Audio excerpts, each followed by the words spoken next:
Proiektu hau Tolosaldeko institutu batetik atera zen, alderantzizko metodologia bat erabili nahi dute. Eman nahi diote buelta klaseari eta utzi klase magistralak emateari eta hasi beste metodologia berri honekin.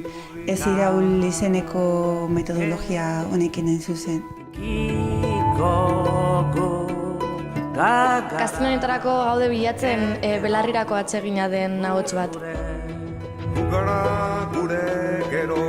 Hau izan da nire lehenengo castinga eta espero proiektuan parte hartzea eta gehiagotara presentatzea.